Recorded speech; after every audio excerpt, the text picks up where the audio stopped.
Chúc mừng bạn Lý Tiểu Long đã đoán đúng đáp án là Eto và mình sẽ liên hệ với bạn sớm nhất. Thanh trượt Eto này mình sẽ sử dụng ống phi 34 có chiều dài là 35 cm.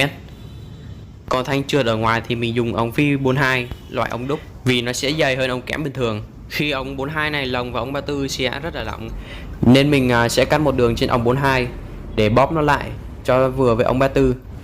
Mình sẽ cắt một đường khoảng 8 mm.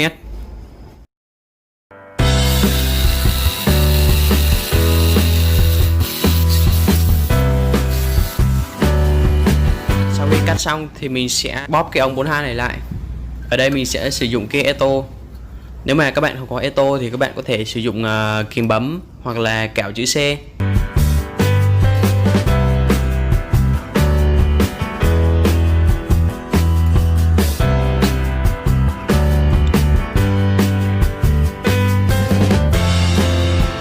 Mình sẽ bóp ống 42 lại cho đến khi nào ống 34 trượt nhẹ nhàng ở bên trong là được. Rồi sau đó mình sẽ hèn lại.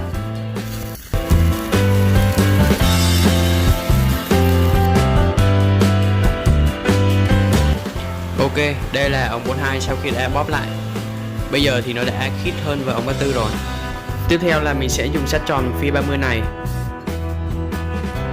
để hèn bít hai đầu ống lại.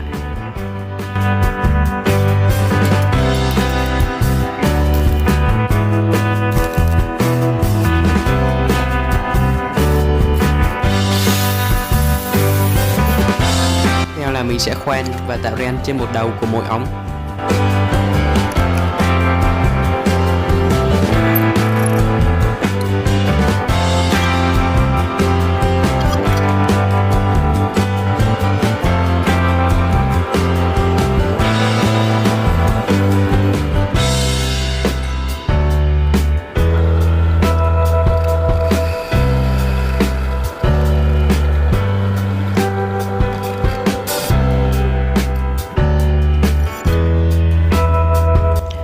Mình sẽ dùng mũi tạo ren M10.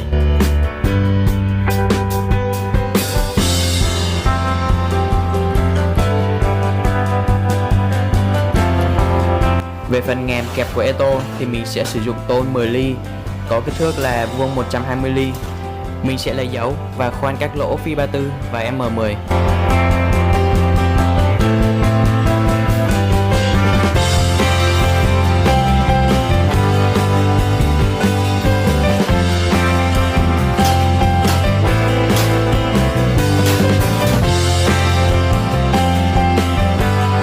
Mình sẽ hèn hai miếng lại với nhau.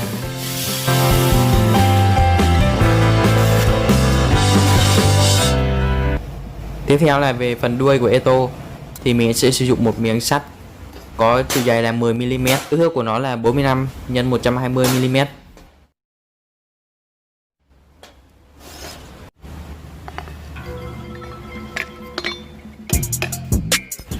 Mình sẽ dùng mũi khoan 17 để mình khoan mồi trước.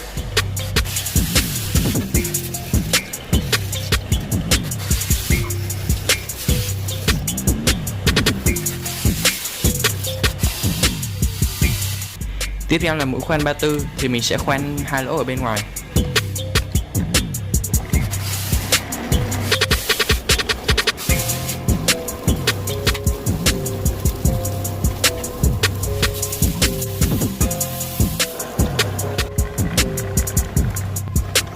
Còn hai lỗ ở trên cùng thì mình sẽ khoan và tạo ren M10.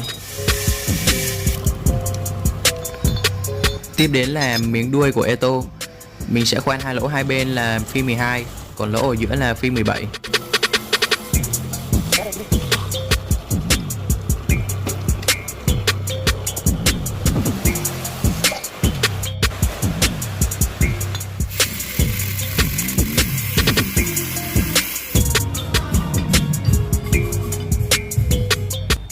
Mình sẽ dùng mũi tạo ren M10 để tạo ren cho hai lỗ ở trên.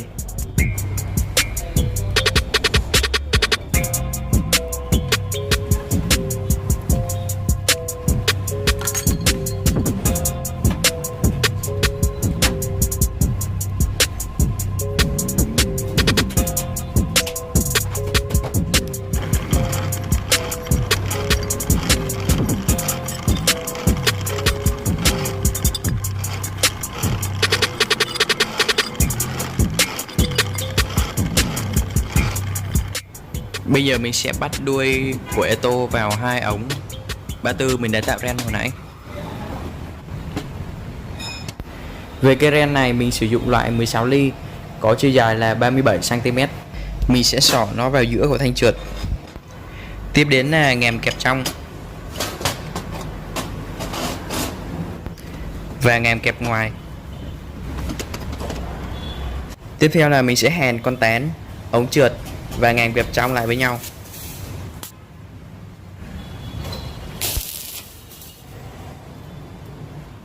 Còn ngàm kẹp ngoài thì mình sẽ hàn vào ống 34. Mình sẽ tháo cái ren ra để hàn. Đoạn này hàn hơi nhiều, coi hoa cả mắt nên mình sẽ tua nhanh qua luôn.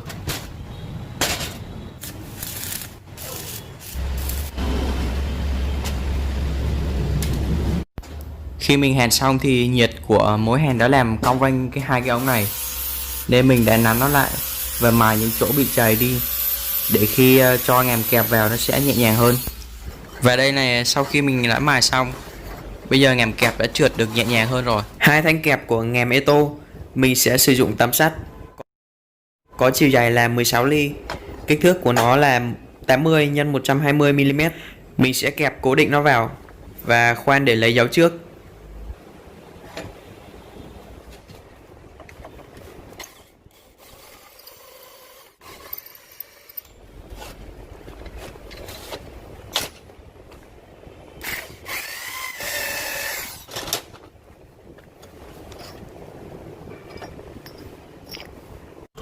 Mình sẽ lấy mũi khoan 11 để mình khoan xuyên, còn mũi khoan 17 mình sẽ khoan một nửa.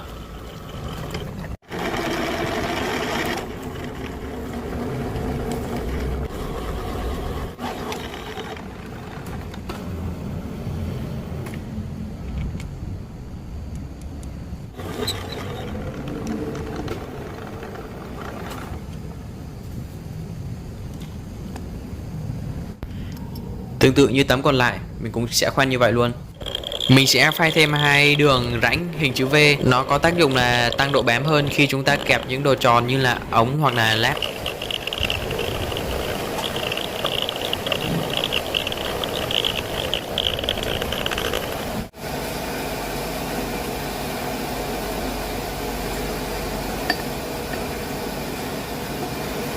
Về cái ren thì mình sẽ hàn một đầu vào đoạn sắt có đường kính là phi 25 mm.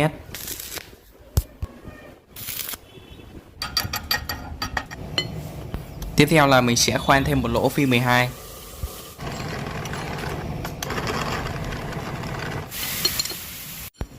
Mình sẽ tiện sơ nó lại để trông nó đẹp đẽ và sạch sẽ hơn. Bạn nào mà không có máy tiện thì có thể mài cũng được.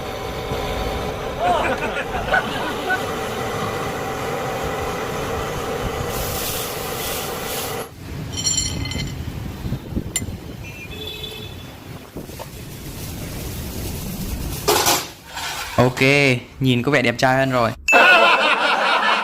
Tiếp theo mình sẽ dùng đoạn sắt tròn có phi 12. Mình sẽ cắt một đoạn khoảng 30 cm để làm tay quay của Eto. Mình sẽ cho thêm ống chặn vào hai đầu của tay quay. Nó có tác dụng là khi chúng ta quay tay thì tay quay sẽ không bị rơi ra.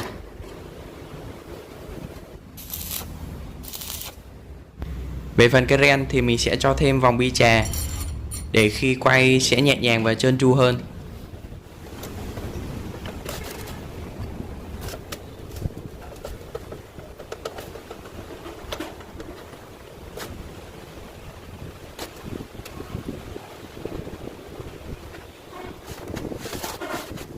Tương tự như bên kia, bên này mình cũng sẽ cho thêm một vòng bi chà, một con tán. Rồi sau đó mình sẽ khoan để chốt phe nó lại.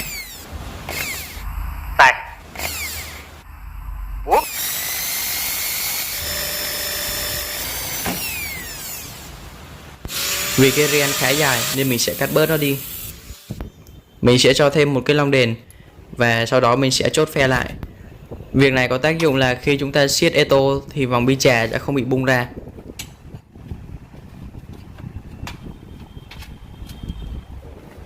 Ok, về phần đế của Eto thì mình sẽ sử dụng tôn sắt có chiều dài là 10 ly. Kích thước của nó là 150 x 400 mm. Mình sẽ hàn ngàm kẹp ngoài và phần đế của Eto. Tiếp theo mình sẽ hàn 4 tấm ke góc. Các tấm ke này có tác dụng là giảm lực bẻ cong của ngàm kẹp khi chúng ta siết Eto quá mạnh.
Eto này của mình khi mở hết ra sẽ kẹp được những món đồ dài khoảng 18 cm.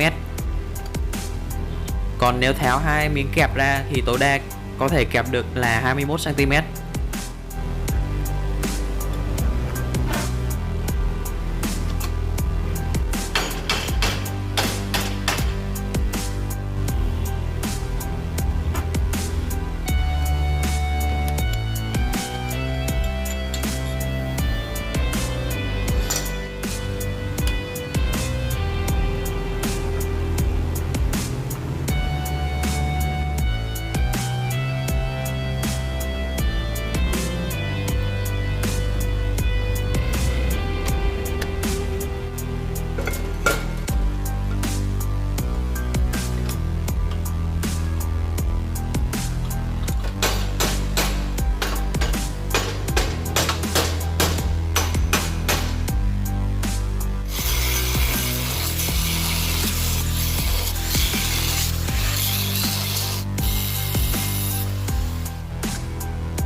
Ok, và đây là cái Eto kẹp của mình. Nhu cầu dùng của mình chủ yếu là để kẹp, cắt và mài bình thường thôi. Mình dùng cây ren 16 và vòng bi chè mỏng. Lực kẹp của cái Eto này cũng khá là ok. Nếu mà các bạn muốn lực kẹp khỏe hơn, các bạn có thể lên cây ren lớn hơn hoặc là dùng cây ren vuông và tăng chiều dày của vòng bi chè lên, sẽ có lực kẹp khỏe hơn. Eto này được làm bằng sắt nên nó sẽ hen rỉ. Mình chưa biết sơn màu gì nên mình chỉ đánh bóng và để đó thôi. Chắc là phải nhờ mọi người góp ý cho mình sơn màu gì cho ngầu rồi. Ok, video của mình sẽ kết ở đây. Cảm ơn các bạn đã xem. Bye bye.